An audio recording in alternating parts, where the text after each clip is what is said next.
YouTube said I'm live. I ain't been over here in a minute. Let me see. I want to learn more. Get out of here.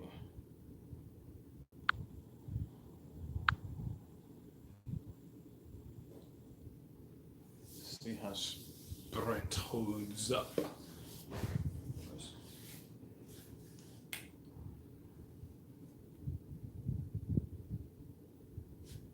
Yo, yo. Hey, say something in the chat for me. Let me get a sound check. Mic check. 1 2 1 2. Let's get a sound check. Let me get a sound check, man. What up, OG? Bruce Lee? Man. Oh, man. Working, man. Working. Working ain't the word, man. What up, what up, what up? Appreciate you, appreciate you. Um, yeah, man, just working, man, grinding. I've been in real estate mode, super duper duper duper heavy. And it's hard for me. I don't even want to come out of that space. You know what I'm saying? Like it's crazy. I left it downstairs, but I just got to check today. You know, I ain't gonna downplay it. Little $1,100 check. But that was from me connecting one investor to another investor. Those two hit a deal, and the guy who purchased the deal just went ahead and sent me $1,100 for connecting the pieces of the puzzle together. You know what I mean? And truth be told, for a month, that one right there has now made it $4,100 in a month timeline, where it's an extra $4,000 of me just pretty much connecting my resources, whether I got a seller on this end with some investors that I know and buyers on this end. You see what I'm saying? And we just make a deal and make it work. Excuse me, looking, I'm waiting on Amazon. I just seen Amazon pulled up. Yeah, so virtual wholesaling, just out of town. I'm working on some things. I made some phone calls. I'm just waiting to get the feedback. Hold on, let me get this door. Hold on. Hey, what's happening? Thank you.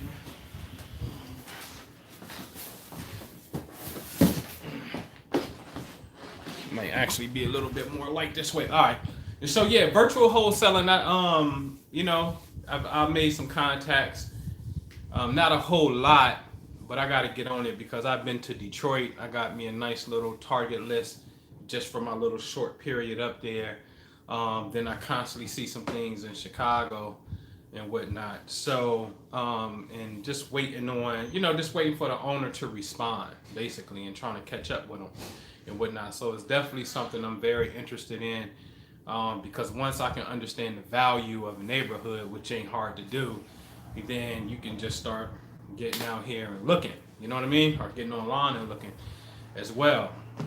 And so, man, this for me, I just gotta keep it 100. You gotta balance out this spiritual, mental information that's on YouTube, whether you into more of, for lack of a better word, the philosophical arts, with that balance with a extremely physical vessel that is designed to bring you wealth, or what I call your pursuit of happiness, right? Because success and wealth could be, it's subjective to a person's opinion.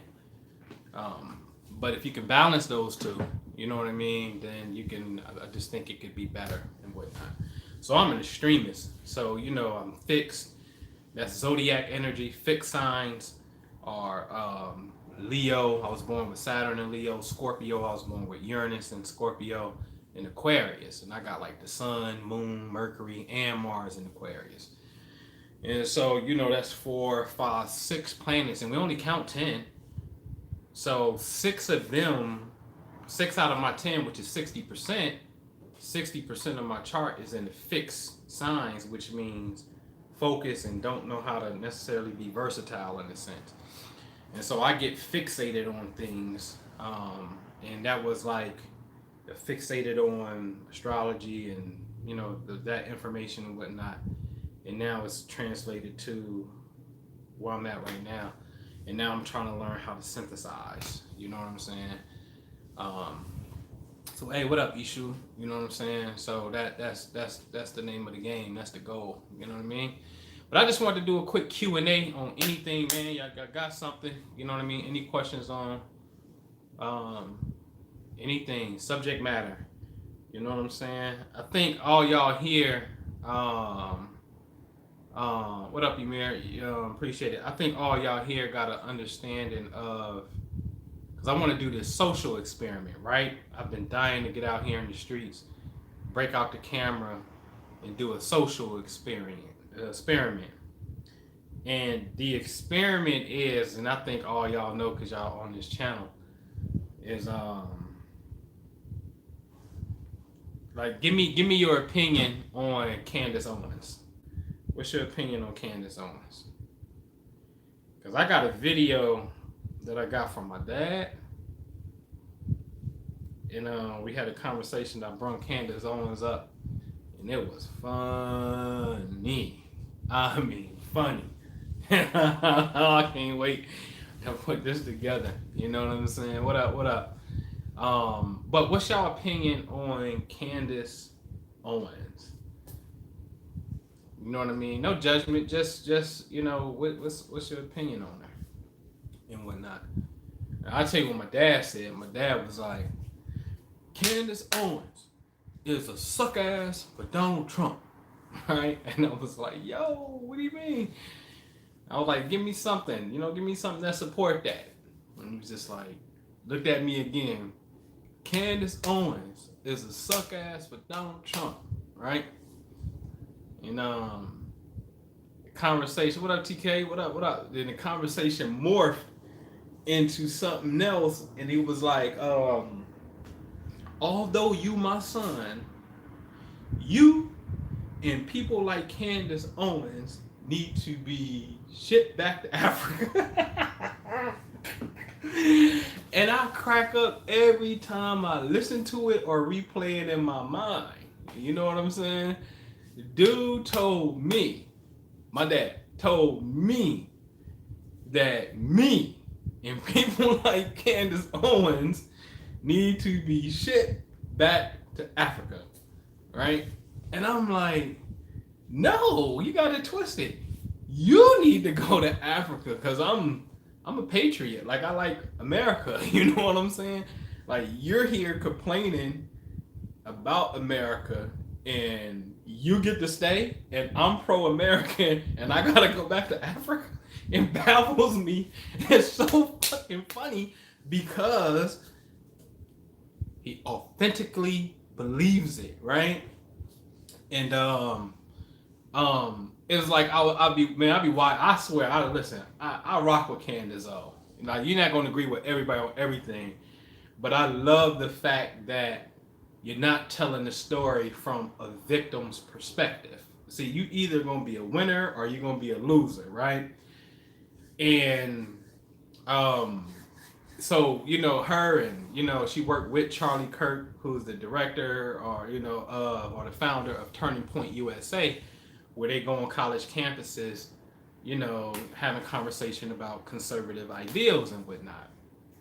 And do me a favor, man, click the thumbs up because we can have a great conversation on this Candace Owens thing. This is shit is relevant, right? And see if we can get some more people in here and get some dialogue going for me. So click the thumbs up button for me, please.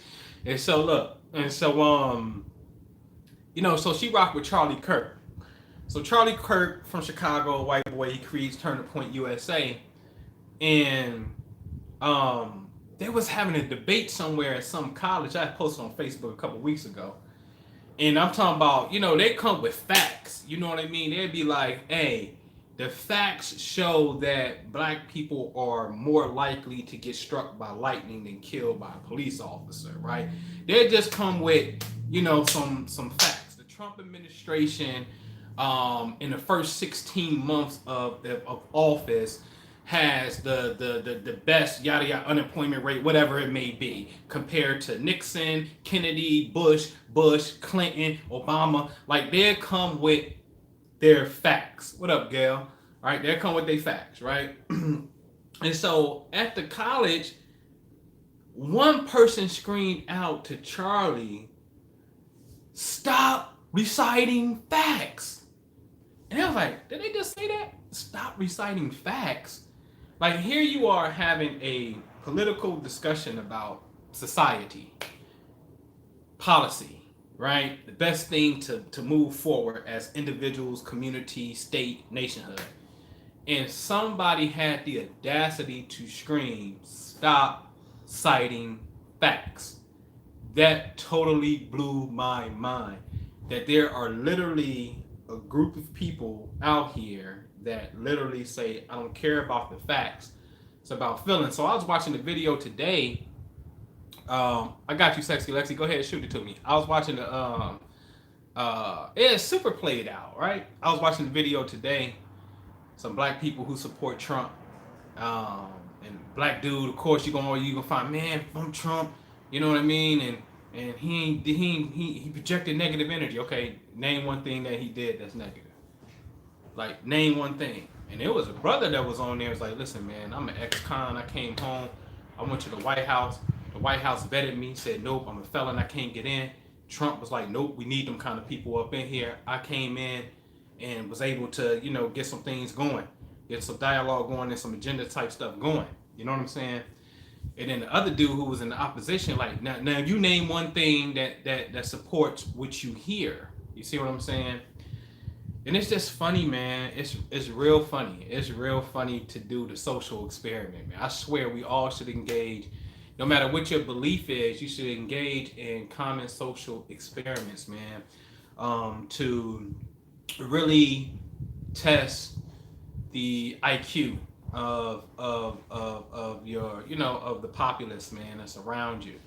You know what I mean? Because it's funny. And just like if I say, 3/5, go ahead, sexy Lexi, I'm waiting for you. Go ahead, shoot the question. If I say 3/5, you know what I'm saying? What do that mean? And I know for a fact, like Jay-Z, everybody love Jay. Jay the God, salute, right? Like, but I'm not talking about rap. I'm talking about a misconception that even Jay-Z, the God, the GOAT, has on that "Wish Free" verse with Meek. And he's talking, 3/5 is the phrase. You know what I'm saying? And everybody thought that 3/5 meant that black people got counted as 3/5 of a human being. We all heard that story, and that's not true. That's not what 3/5 mean. I don't know how that got twisted. It's easy to see, like, well, they only count 3 out of 5 slaves. Like what they're saying is, out of 5 slaves, we're only going to count 3 for the census. This is important because the South has representatives that need to be up in Congress, and your representatives are appointed by the citizens. And if you have slaves, it's not fair for all of your slaves to vote for you, right? So this was really it was actually a reversal to start to undo slavery, and not the other way around. We think it was 3/5 of a human being, and it was not. And so at the time of the census, I think 1794, 1795, if it's 600,000 slaves on the record, you know what I mean? Let's just hypothetically, I forget what my numbers are, but hypothetically, let's just say you could have had 30 representatives from the South that could have been up in Congress. I know they end up getting 12, and we beat them out of 9 representatives because we wouldn't allow the South to count all of their slaves for voting power, because that technically would have meant more Southern slaveholders would have been in Congress. So the 3/5 to only allow them to count 60% of their slave population and not 100% allowed us to start to shrink the Southern representation inside of the United States government. That's the truth. That's the real deal. It's a role reversal. But somewhere we got it misconstrued where we was like, oh, 3/5 mean I'm only 3/5 of a human being. You don't even see me as a whole person. And that's not true. Okay? So it's things like that as far as the social experiment that I'm talking about. All right.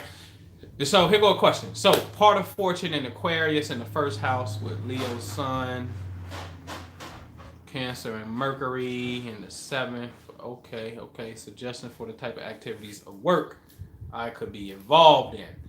Well, here's the thing. The part of fortune per se is not going to tell the area work, unless you want to say area work as it pertains to the part of fortune, because that may be different from the job and career aspirations, right?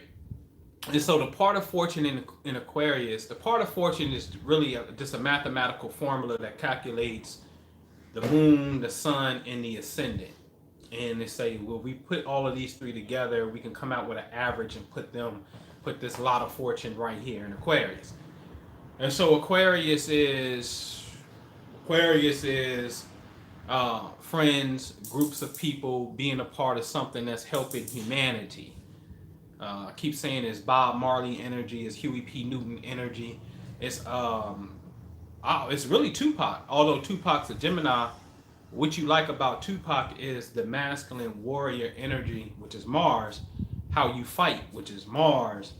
Uh, Pac was born with Mars in Aquarius. So he was, since Aquarius is the people's champ, then that's what you really loved about him. It wasn't necessarily he's the best lyricist per se, but you just love the fact that he stood for humanity. You felt like he spoke the truth for the people. He's a people's champ, and that's what Aquarius is.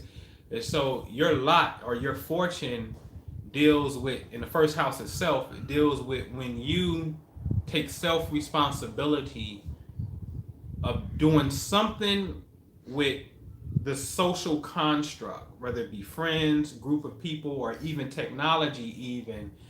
It's something that deals with humanity, social gatherings, technology, all of that stuff run hands in hand.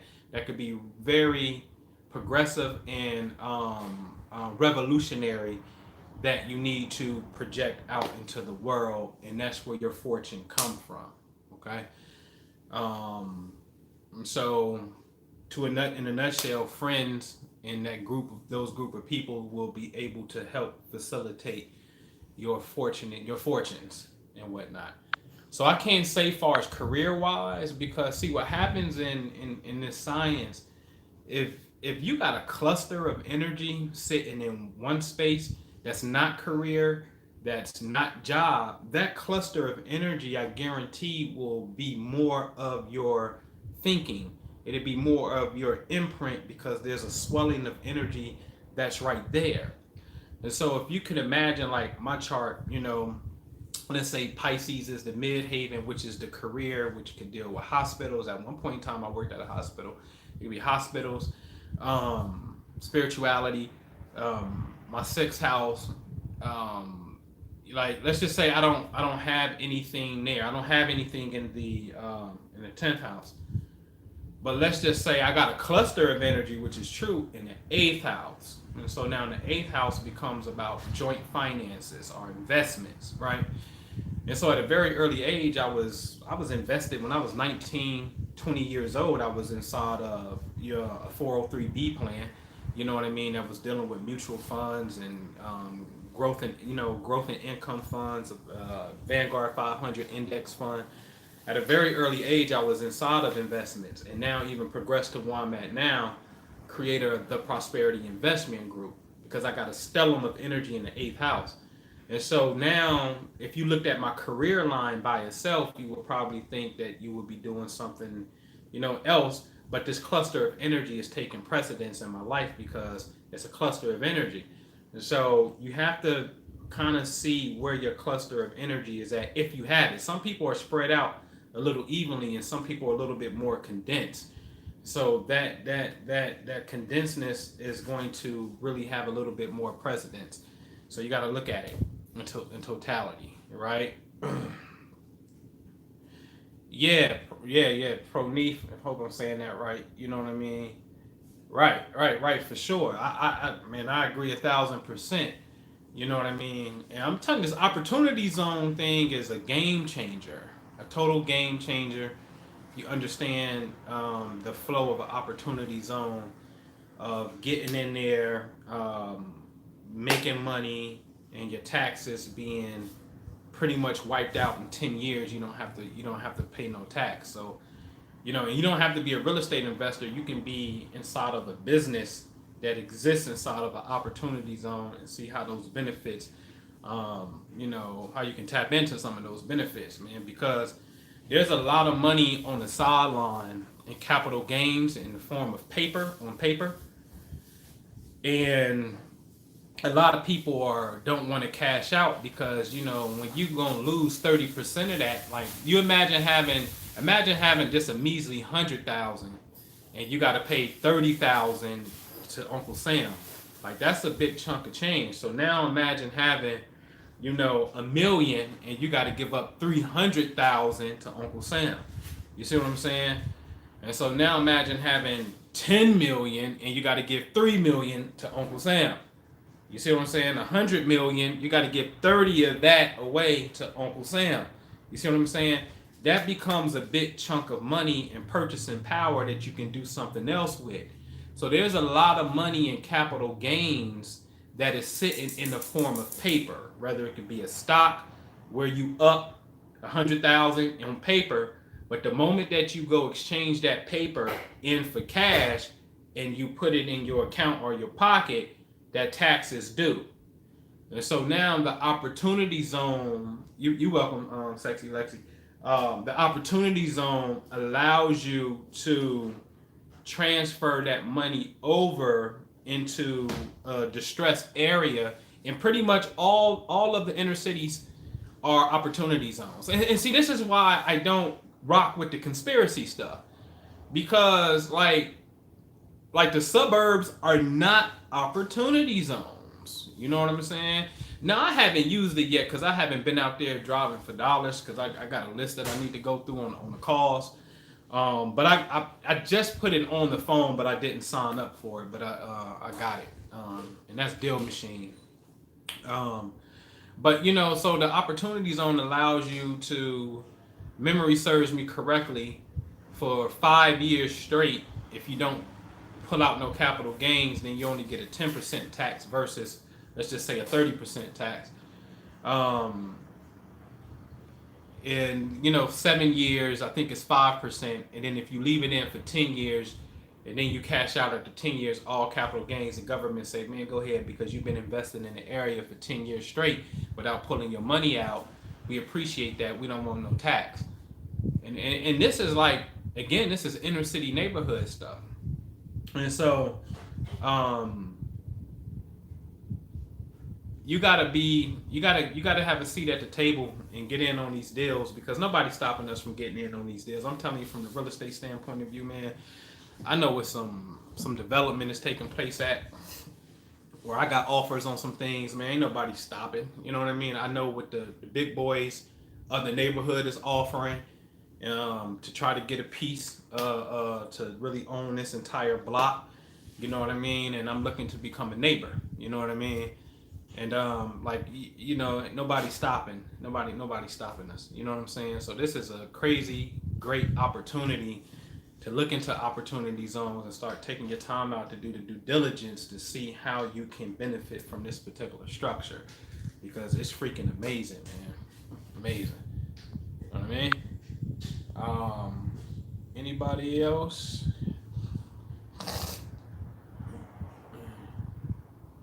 You gotta get in here, man. I mean, it's people that's not even in this country that's sending money into the States to jump into this thing, especially on the real estate side. You know what I'm saying? They got Israeli investors, all kind of investors. They don't even live here. That's just sending scouts out to go get stuff. You know what I'm saying? And make it pop. So, but any questions on anything else, man? What up, Marv? What's good, man? What's happening with you? It's not like my thing trying to focus.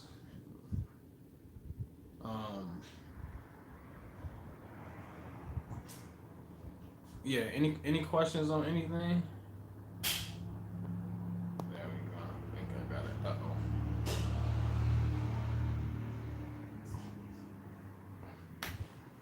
All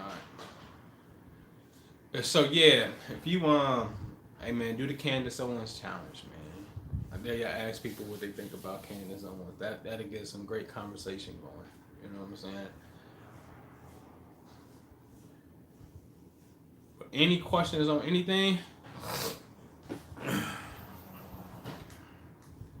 can shoot the shot, man. I just wanted to come. Uh, the part of fortune signifies the part of your. It's like a Jupiter energy. It's where you're lucky at. So it's kind of like your little jackpot feeling. You know what I'm saying? Um, that's what the part of fortune is. It just signifies, hey, this area space is lucky for you. Like mine's is in Gemini in the 12th house. And so spirit conversations like that could be a fortunate place for me. What Proneath, what I think about Candace, phenomenal, man. I love Candace Owens. I love when people go against the grain because it's so Aquarian. It's being a rebel. It's going against the status quo, and again, not telling the story from a victim mentality. Um, it's just amazing. You know what I'm saying? It speaks to me. I think it speaks from the viewpoint of how I've been seeing reality for a minute, for some years. You know what I mean? There's some brothers that constantly tell the story from a losing perspective. Whether it be, you just hear, the psychosomatic warfare through magnetic fields. We keep hearing these big, sophisticated, appears to be sophisticated terminology and how white people are using something against us and telling that story from that standpoint only reinforces the past traumas called slavery and civil rights era. And the truth of the matter is, I wish that society have never seen those images.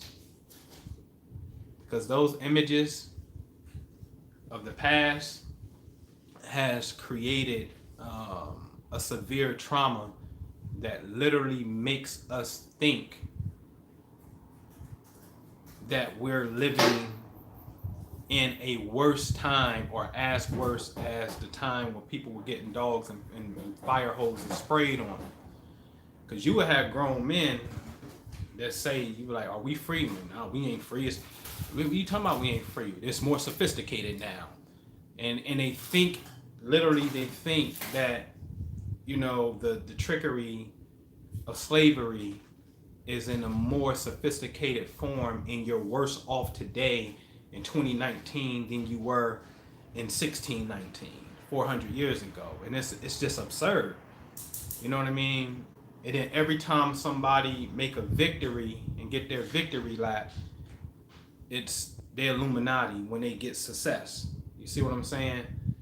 And it comes from the imagery of the past. It comes from the imagery of all the pain. And so they shouldn't show. The mind has to get mature enough, and you should already have certain things accomplished in your life before you go down that rabbit hole and start looking in the past of traumatic history. Because if you get it early on, you're not going to have the desire and the mental capacity to be able to expand because you've been traumatized. You see what I'm saying? And that's what happened. So when she comes, it's like it's just a breath of fresh air. You know what I mean? It's like, prove it. prove that you're worse off right now. Show me how you're worse off right now. Pound for pound, word for word, let's go. You know what I'm saying? And it's just, I just find that to be very amazing. You know what I'm saying? So, I rocks with the right. But see, that's the thing though. I'm the Union soldier, and so for me, it's all about understanding how we got out of that worst state scenario called slavery, and understanding the art of civil war, as I like to call it. And you know, 1854 comes. There's a group of white boys who got together and said, "Hey, we need to form this party called the Republican Party, and we were 100% against slavery. Let's establish that we are for the 100%, to abolish slavery, and that's our main theme." And they like Lincoln, and Lincoln is being called a black republic by a Republican by Stephen Douglas in the 1858 debates.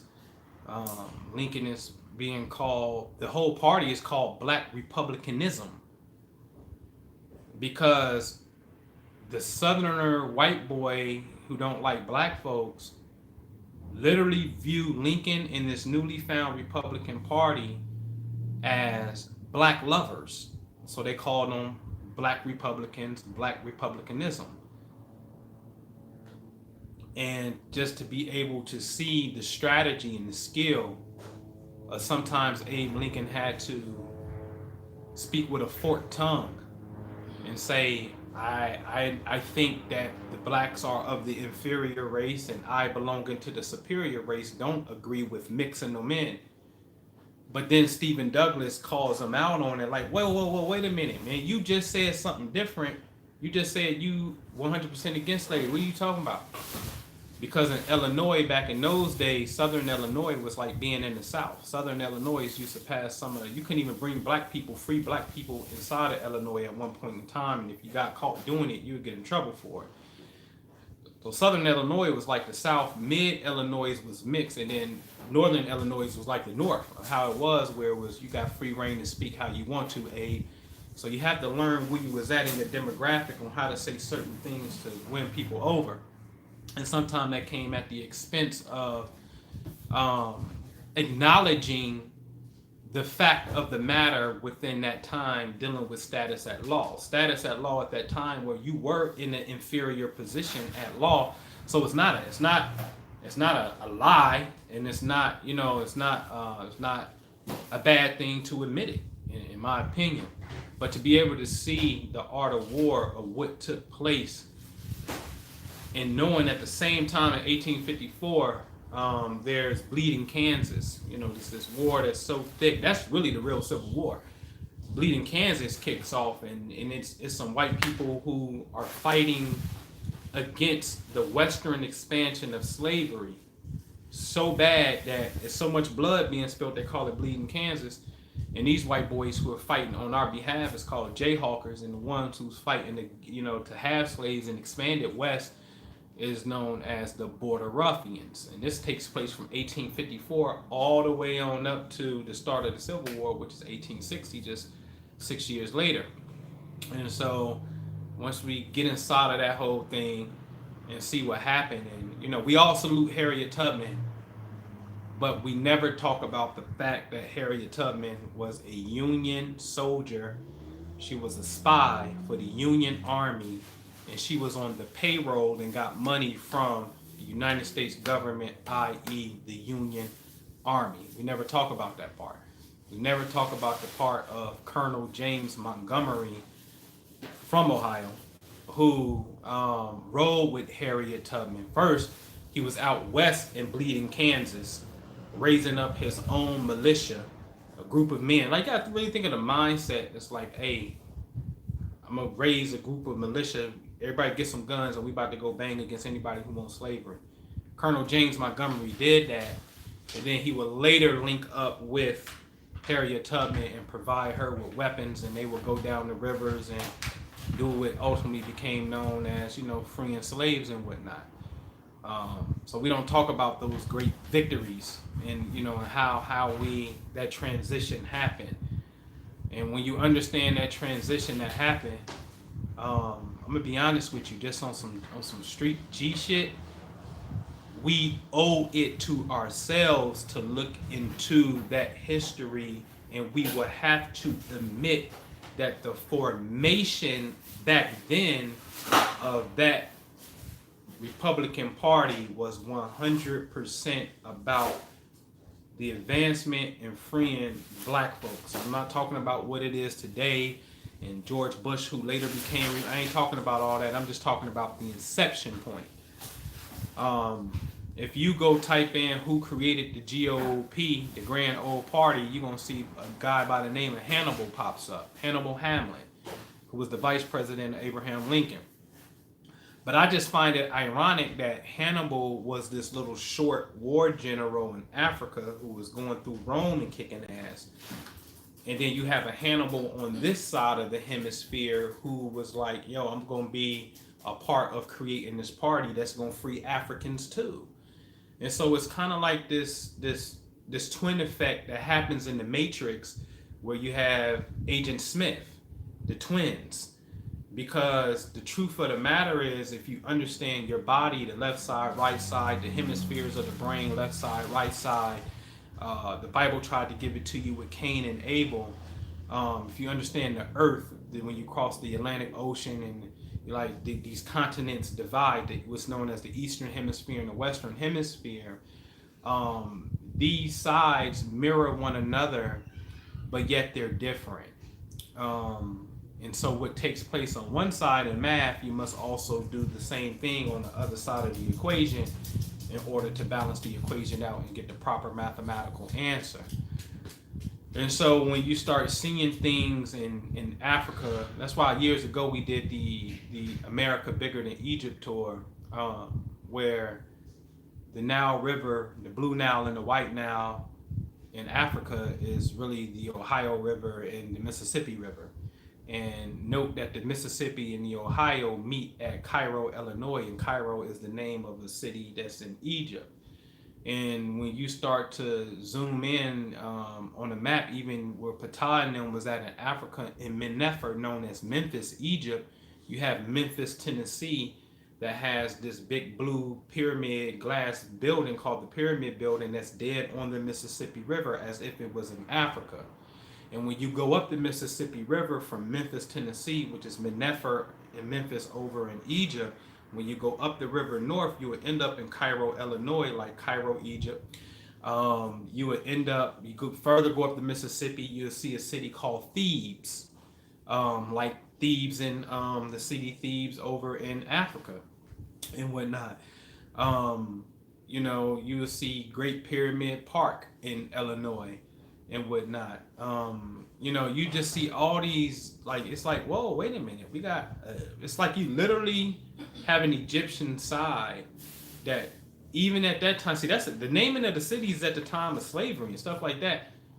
Where's the idea coming from for white people to name these cities after Africa and your African greatness? Like, that don't look like that's you know what I mean? That's like that look like it's bigger. You know what I'm saying? It's just bigger than that. It's like somebody is giving you an alley-oop to try to jog your memory and wake you up.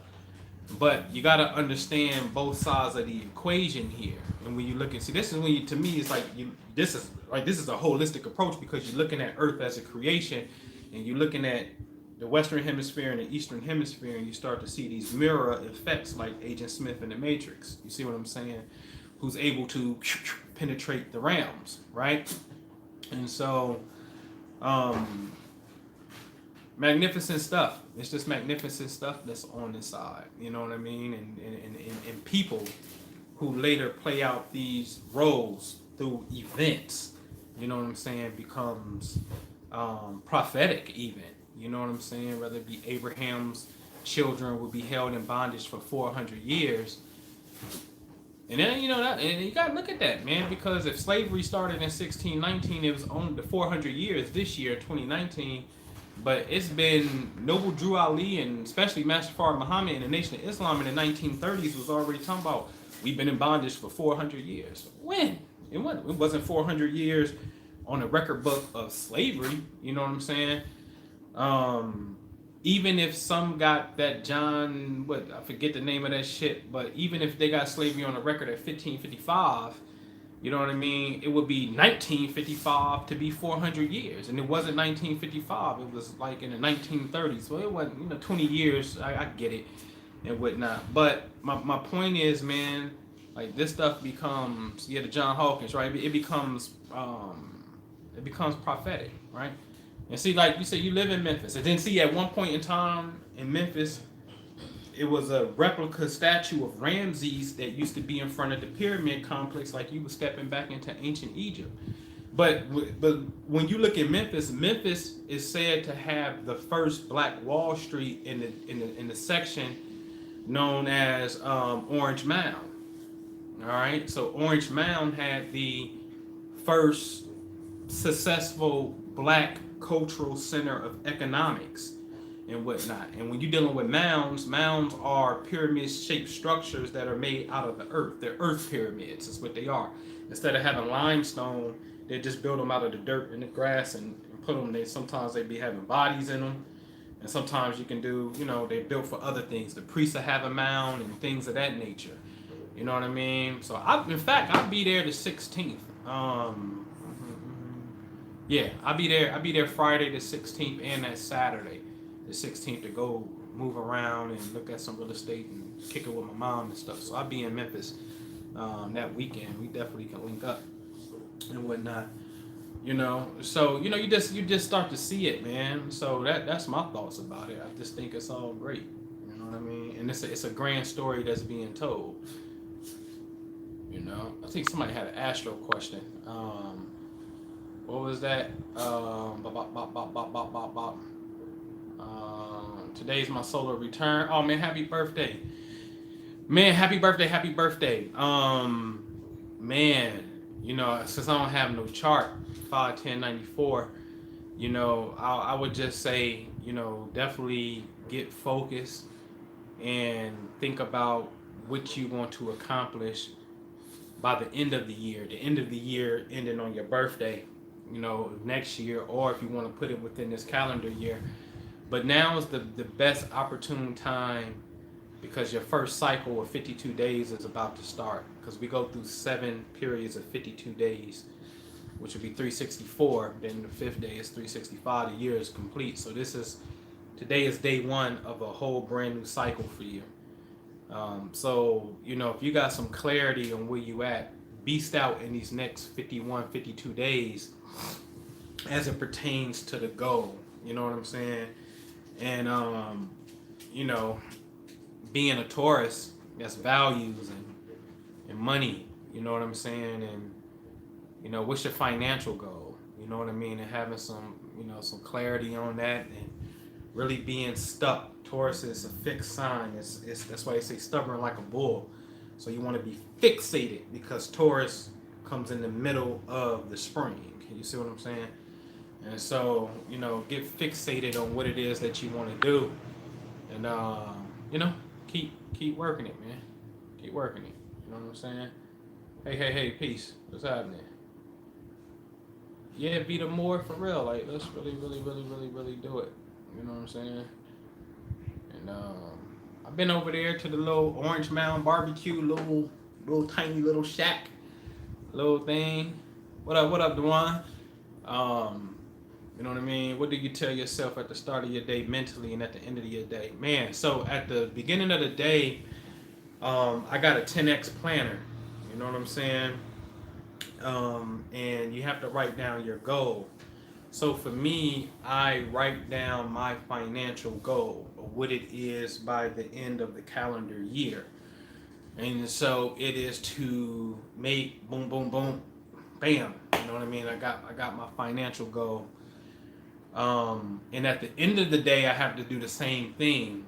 And so for us with the 10X Planner by Grant Cardone, on the right side is your goal, then your targets, of what you want to get done, then your successes of what you actually got done, and then your goal again at the end of the day. And so when I wrap up my business day from my office, I wrap it up by reaffirming that same exact goal. In fact, I missed one. It's your goal, then it's the quote of the day, your target, your successes, and then the goal again. So there's a quote too. So my goal and my quote go hand in hand. So my goal is to make X amount of money per day. My quote is real estate is the foundation of my financial wealth, because it's the truth. So that's my quote every single day. My quote don't change. I don't care if I hear another new fly quote. It's real estate is the foundation of my financial wealth. So that's what I do to kickstart every single day and how to end that day, because that planner makes you do it. And the unique thing about that planner is, because on the left side is all about time blocks in 3-hour increments that start at 6 in the morning. So from 6 to 9 is a block, from 9 to 12, then 12 to 3, then 3 to 6, then 6 to 9 again. You got to be accountable with your time. So if you can't fill in those blanks, it's a good chance you've been jacking off on your time. And the left side, which is your time slots, obviously should be filled with activity that matches the right side to say what your financial goal is. And again, if you got blank spots on there, then you have to ask yourself a question: are you really dedicated and serious to the goal? And if not, why not? Like, sometimes you got to spend time reflecting on that too. Like, if not, like, really, why not? What's happening and what's going on, and can you change it, eradicate it, and get to it, right? And so, yeah. So the shirts are on myzodiacshirts.com. Myzodiacshirts.com is where the shirts are at. So they over there. So yeah, I'm an Aquarius, so I always wear Aquarius. Another one I wear is before I got my Aquarius shirts in, I had to take a Cancer one, but Cancer is my rising sign. So Cancer deals with family, real estate even. So I'm Aquarius, Cancer rising is what I will be. Under Cancer sits the bright star of all of the heavens, Sirius. They say 13, 14 degrees Cancer. You know what I'm saying? So myzodiacshirts.com. If you want to take some, man, definitely go check them out. You know what I mean? Yep. So any questions on anything? Anything y'all want to build on? Libra, Virgo, Libra. Yep. Anything? It could be anything, man. Anything.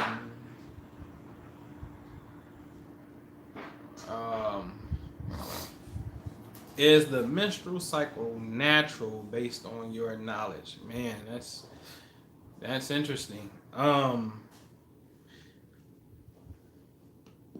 I've heard, and only heard, that it didn't occur at one point in time, and you may even still have regions of people that do not, that don't have it, women who don't have cycles. So then that becomes very interesting of why it's kind of like why certain regions, and I think Australia Aborigines don't have wisdom teeth, right? So the genetic template is different. And so then what becomes original? What becomes normal, right? I've heard people make the argument that before what is known as the Mars Moon catastrophic event, basically before our moon got created, it wasn't menstrual cycles. I don't know. I can't validate that. I wasn't there in that sense. I don't see any documented work that really proves that, and I'm not really looking for it either. But I do know this, you have them now.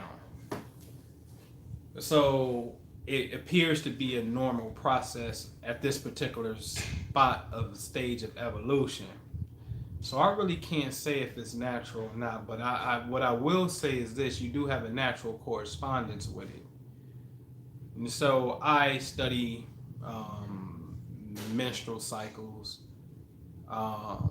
Yeah, right. It is. I've studied them in correspondence to the moon, right? And so, just as a good case study, you should see the next time your cycle comes on, the starting day. You can go to astro.com on a computer. If you're on your phone, you want to go to leave mobile view, scroll down and say leave mobile view, and you want to note the degree of the zodiac sign that the moon is in. And then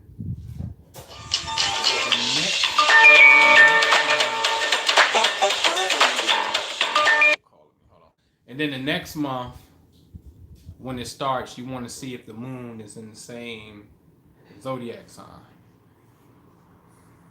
So I've done this. My daughter started hers a few months ago, and it was Cancer.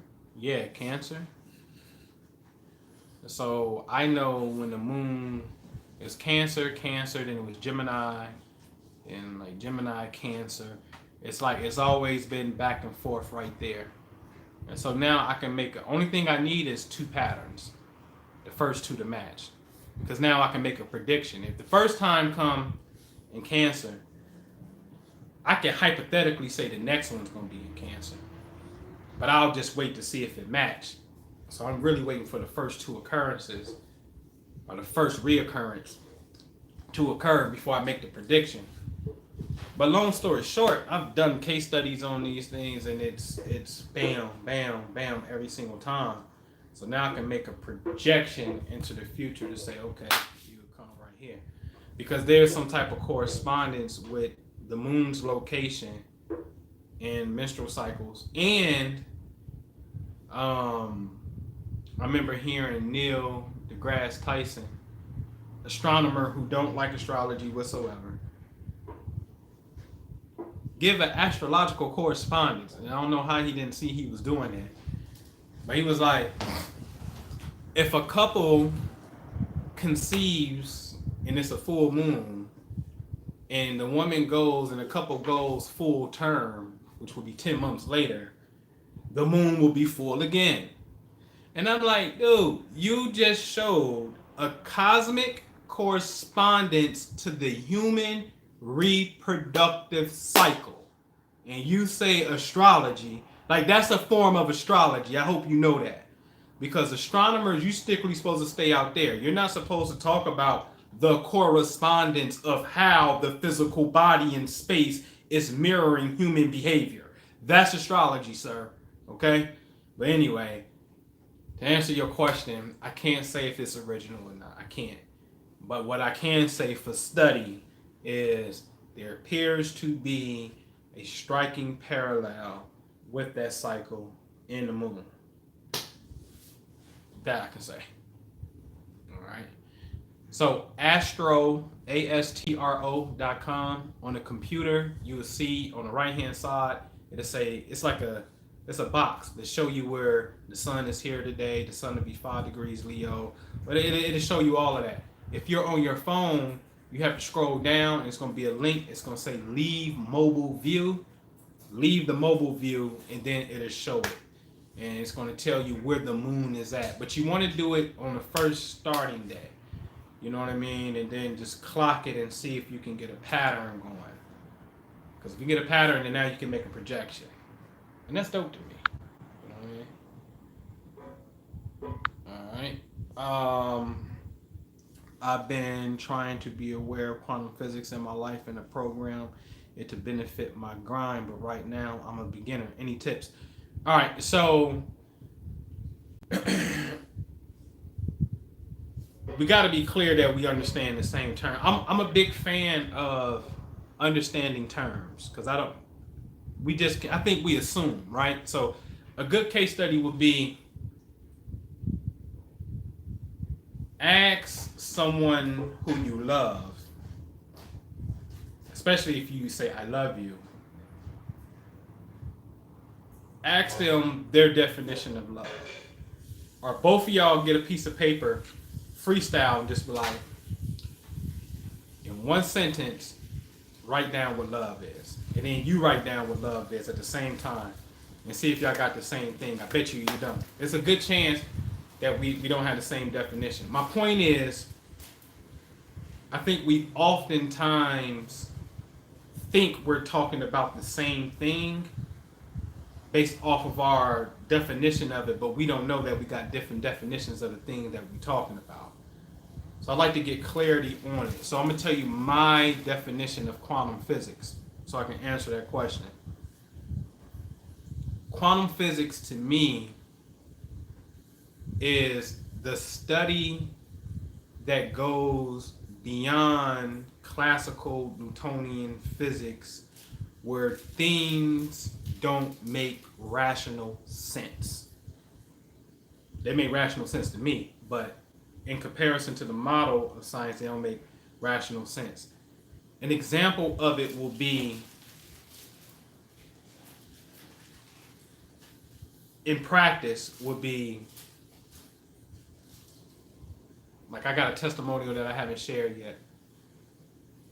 Sister emailed me yesterday and she's like, we did this family exercise where it's like a hypnosis exercise that relaxes the mind and gets you to go into the subconscious mind where memory resides and subconscious program resides, and you got to take your mommy and your dad into this vault full of money.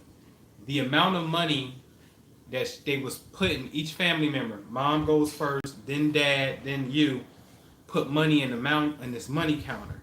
And it's dope. And I'm like, put your money in the money counter. And then you hear the money counter go off into meditation. And like, it's amazing. It's a crazy production. It's dope. Dwan here, I'm quite sure he's done it. It's crazy, right? And so the amount that she was visualizing her mom putting inside of the money counter, her mom gets a letter that say, hey, you're owed some money. And we're about to mail you this check that is the identical amount of what the daughter has been visualizing mom getting or having inside of this money counter thing. So then she says, I took that as a sign, and then I started purposely concentrating on this vehicle that I want in the color. In the same day, it pulled up next to me and made a turn. So the practice of it is, how can you start to cast a thought out there consistently enough to see if it's going to appear in your reality? That's the question.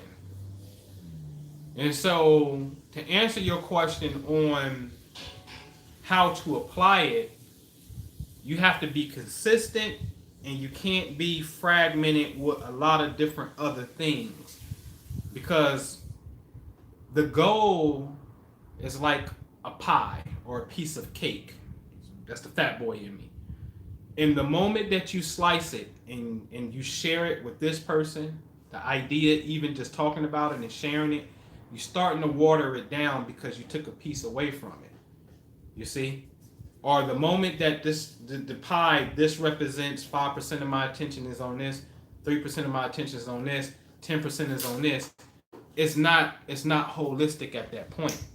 So you want to be as clear as possible and just hold the image.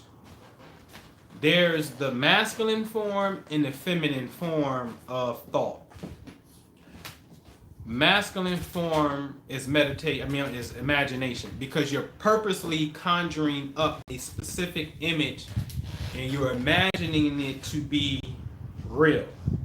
That's fine. That's the masculine projection. Then there's the meditative part where you're not necessarily thinking about it, or if you are thinking, you allow yourself to receive it. That's the feminine form.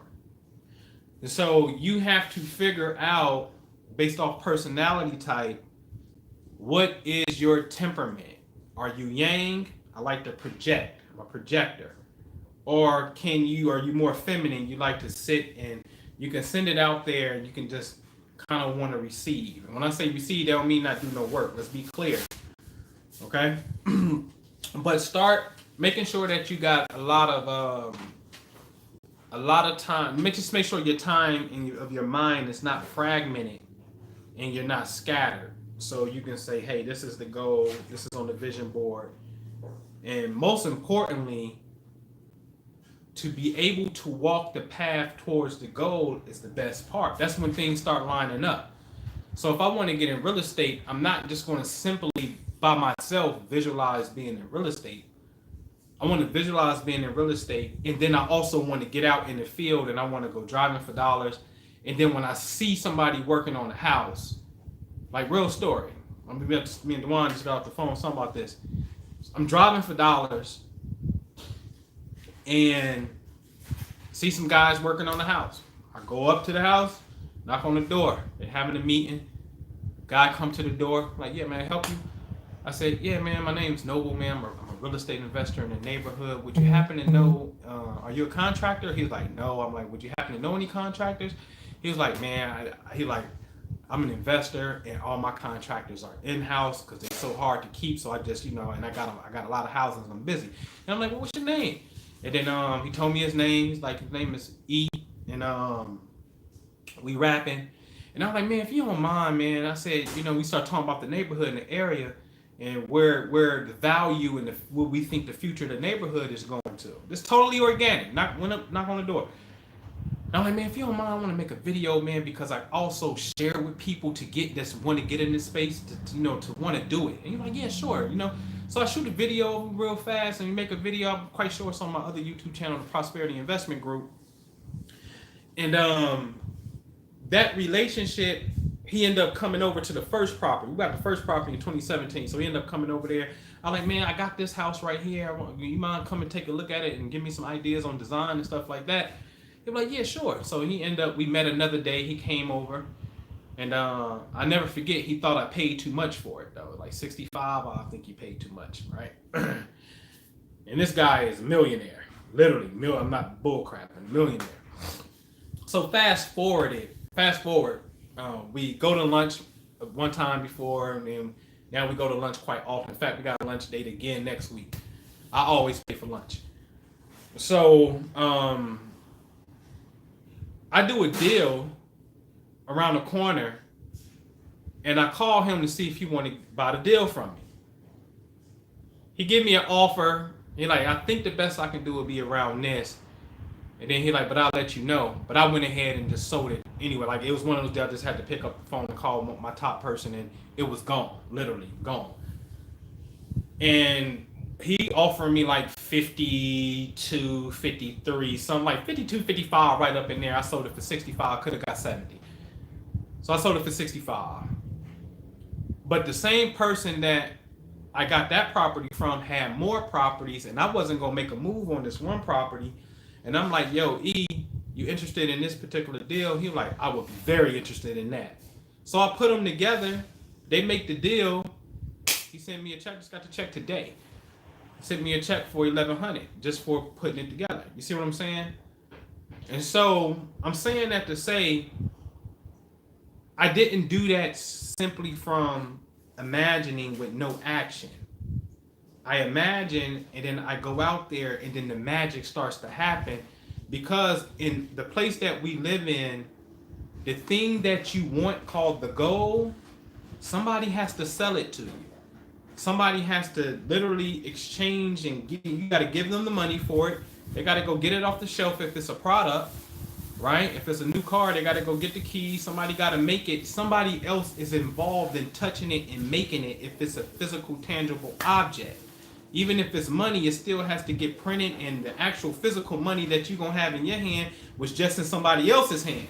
So all of this stuff is related. So you got to get out into the field so the pieces can start coming together for you. You see what I'm saying? And it's like, y'all know I teach Kabbalah classes in Hebrew. I got a deal right now that the owner name is Moshe. And I'm like, you Hebrew? Of course he is.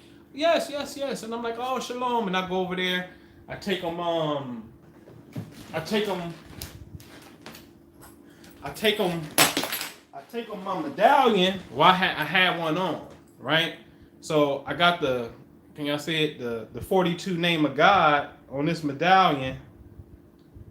And each point represents something, but this is a prayer known as the Anpu, and then you have the reverse side, which has angels' names all around it. Raphael is at the top, and you got Zamiel, you got Barkiel, and you got you got a few. You know what I mean? You got like 4 angels in the sacred name of God on the medallion. I don't know if y'all can see it from that glare. So I take this with me, and after we had a conversation about the property and whatnot, then I bust him up on the Hebrew aspect just to let him. Language is a mug. I always wanted to learn how to say hi, how are you, have a nice day, just kind of like 3 words in every language, because the moment that you can identify with a person's language and or their system of belief, where you ain't got to know the language. If I hop in the Uber and I see they got Ganesha, I'm like, oh, Lord Ganesha, you do puja? Oh, yes, I do puja.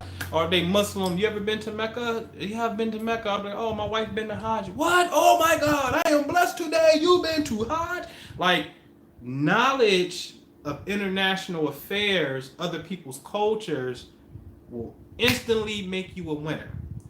In this particular case, the Jewish guy, Dr. Moshe, he's a doctor, he's a dentist, happened to be pushing the car that I want on the car I got on the vision board has always been the white S63 AMG, the souped up version of the CLS 55. The CLS 550 Mercedes Benz. I like the souped up model, the S63. He got the black one. So I'm like, man, I just got through teaching a Hebrew class not too long ago, and when I teach this Hebrew class, the first week, you have to learn 10 words, the masculine nouns, and you will see Moses, which is Moshe, Malik, king. So we have to say Moshe, Malik. Moses is a king. You know what I mean? We learn this. And I'm like, now what's the odds of this happening? I just got through teaching this class not even a month ago and whatnot. And so we break the barrier with things and, again, being out in the field. And that's how the quantum world works. So to answer that question, I'm sorry I went way over there, is to get active and imagination, don't be scattered, but also get in your vessel to pursue what it is that you want so the magic can take place, because it's always another person that's going to interchange with you. It's called an event. The event is people, places, and things, and it always involves somebody else, like a movie. All right? So you don't necessarily got to get caught up on terminology and studying the actual science. The science is in the pursuit of happiness, a positive emotion of you being in alignment and casting your thoughts and seeing. Gaia has this commercial that talks about the universe is willing to play with you if you're willing to play with it. And that's dope, because can you start to visualize your favorite car and see if it pop up? Can you start to visualize a sequence of numbers or any number and see if it'll start to pop up in your reality? Test the quantum field or God, because it's the same thing, to see if you can get some responses back. Do not be scared to do that. That's the fun part. Okay, so that's how you do it, bro. All right.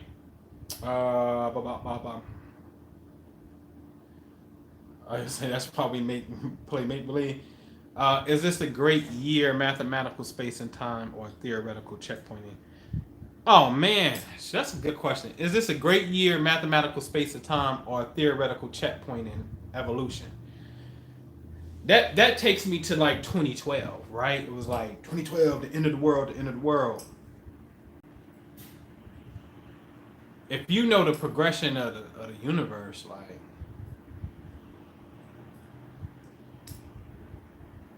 it's just interesting, man. It's both. You got theoretical checkpoints, but then you got critical points, right? It's like water in a pot. put it in there cold, heat it up. The bubbles don't start popping until it's 212 degrees. It won't freeze until it's 32. At 33, it's almost there, but 32, it freezes. So 32 degrees is different from 34 degrees, 40 degrees. It's like, it's different. So degrees matter. In the astroscience, it's something called critical degrees. Okay? Like certain degrees just have a more of an amplifying force. The question is this year amplifying force? I don't think so. I think it is the prelude to next year is the amplifying force per se, because of Saturn and Pluto aligns in 2020. Jupiter gets in the mix and aligns with it as well. So 2020, 2021 are some major alignments. And every time y'all want to watch a good DVD on YouTube on astrology, type in quantum astrology, and it's going to be this white guy talking about the rise and falls of civilizations. And it's a very good production where you can see it. And I love the wall clock model. That's my thing. But when Saturn and Pluto aligns, governments seem to go through a major transition and fall down. And he just outlines it. It's dope. It's right here on YouTube, called Quantum Astrology. Check it out. And then look at the question that you have after watching that video and whatnot. But I think it's more 2020, to be honest with you. All right. That's who he was talking about? Right. So I think it's more of next year. Yeah. I'll tell you another good video that's crazy. It's called The Code by Carl Monk. M-U-N-C-K. White dude with a pipe breaking out topography maps and dealing with the pyramids. The Native American mounds, the pyramids in South America, underwater stuff, and showing how all of these structures are mathematically aligned to each other, and somebody purposely knew it all and was creating them. And here's the kicker: they were created over different spaces of time. Okay? This is the shit that make you be like, oh, okay. We got here via aliens. Like, this is different. Like, and it's all math. Like, you can't, like, math don't lie. It's math. Check it out. Crazy. Called The Code by Carl Monk. And he'd do something like the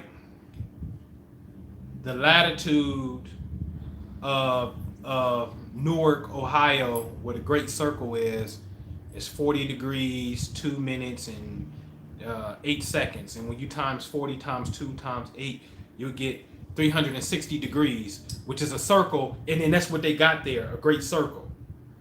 And then when you go to the great circle and you see where its latitude is, it will be 216,000.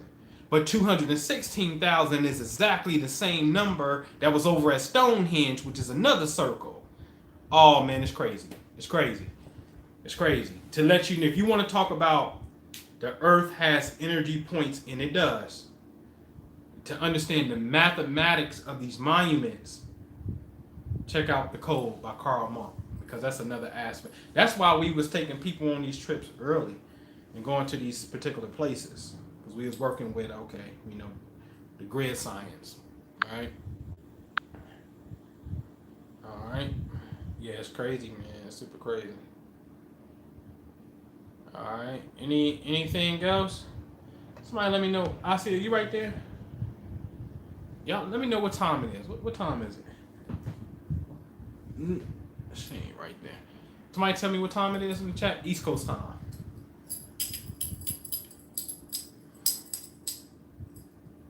What time we got in the chat? 119, 120? Okay, cool. I got plenty of time. All right, but I got a real estate call I gotta get to. But yeah, anything else? Anything? Well, we go from pyramids to Candace Owens to Republicans. To, you know what I mean?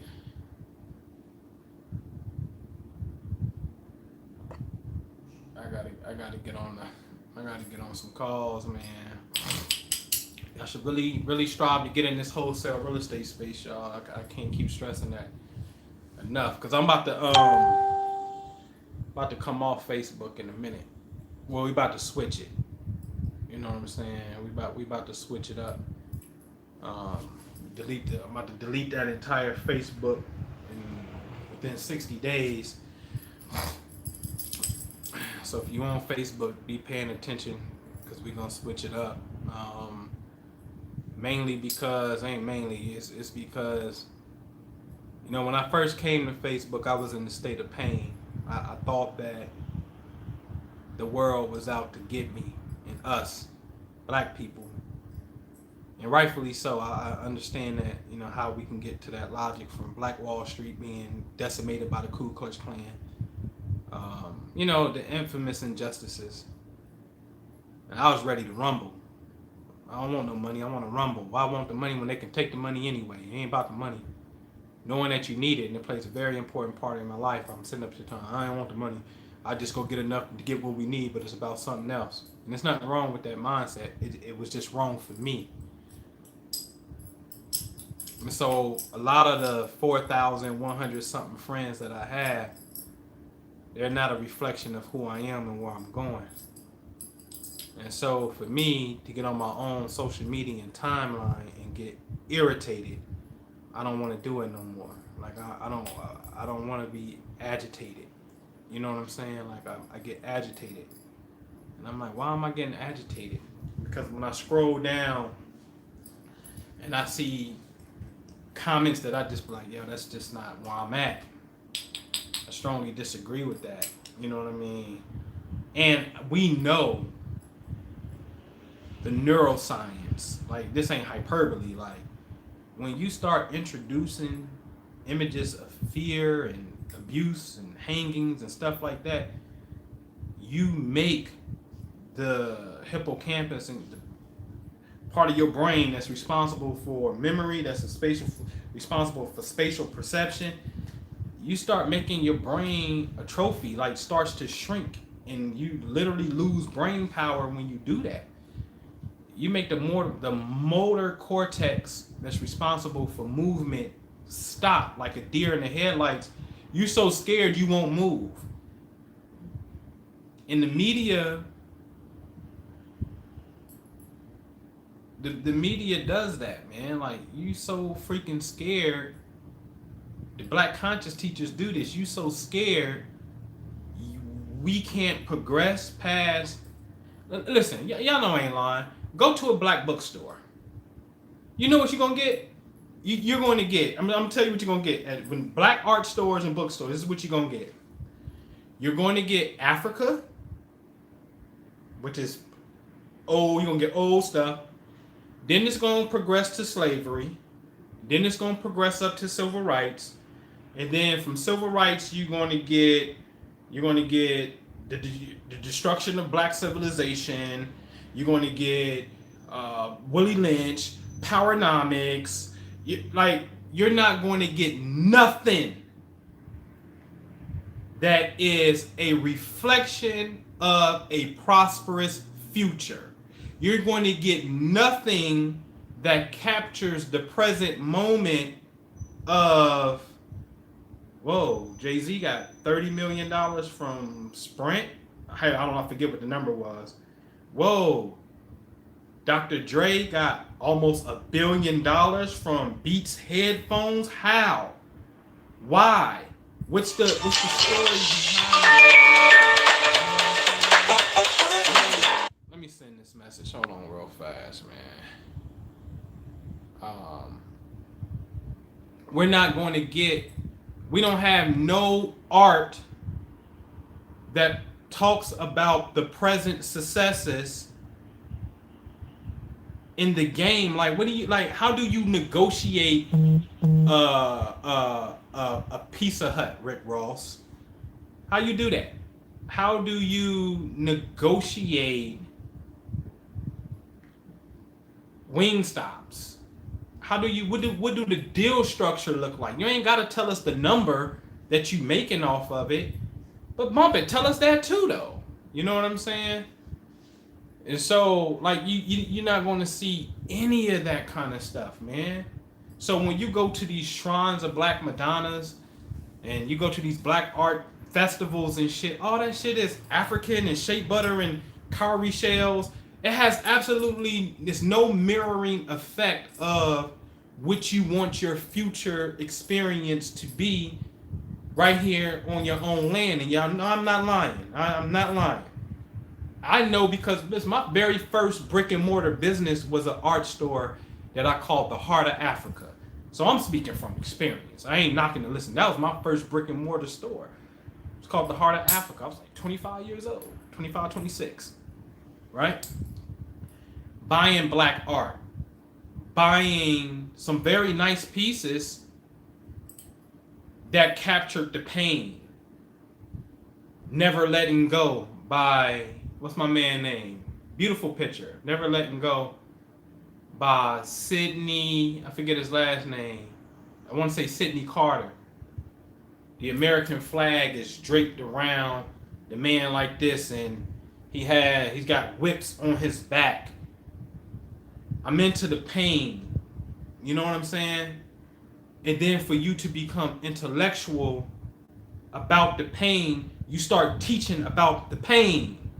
And now you become popular, and now don't let it be a little bit lucrative and you want to dedicate yourself to it. Now your bills and your lifestyle is dependent upon teaching the pain, which means how the white boy is outfoxing you. But nobody never comes to teach the story how another group of white boys outfoxed them and totally killed them and decimated them and got them out of power for us to be what we are today. You see what I'm saying? And so I'm making a decision to say, yo, these people don't reflect me no more. It's nowhere near where I'm going. I need my timeline to be constantly filled with, as soon as I sign in, I need to see real estate questions. I need to see real estate testimonials.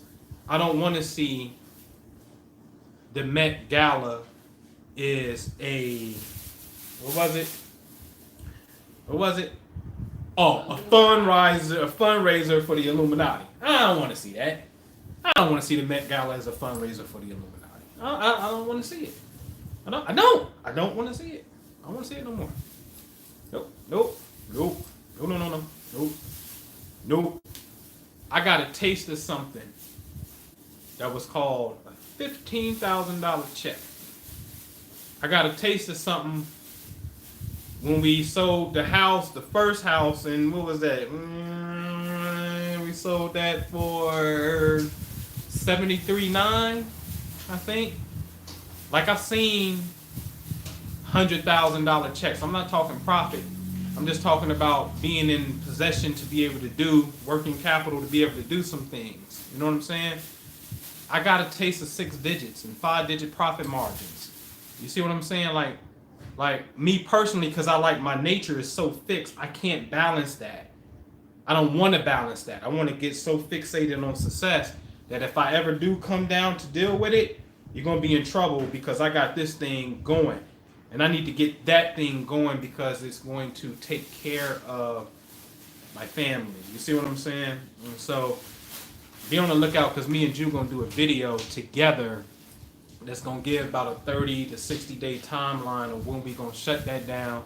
He'll have a page. I have another one, but don't take no offense on Facebook. I'm just not looking for friends. I'm going to go follow all real estate groups so I can constantly zone in. And then I'll be doing stuff on my email list and right here on some YouTubes. But if you're not on the email list and you want to be, if you want to have that wealth dialogue, I'm over at theprosperityinvestmentgroup.com. You can join the email list. Theprosperityinvestmentgroup.com. You can join the email list, or you can join the membership with us in the Family Wealth Club. Um, you can do that, but just keeping y'all updated. But let me jet, man, because I got 2 real estate calls that I gotta make that I missed, and I'll see y'all on the next one, and thank y'all for coming through, man. All right.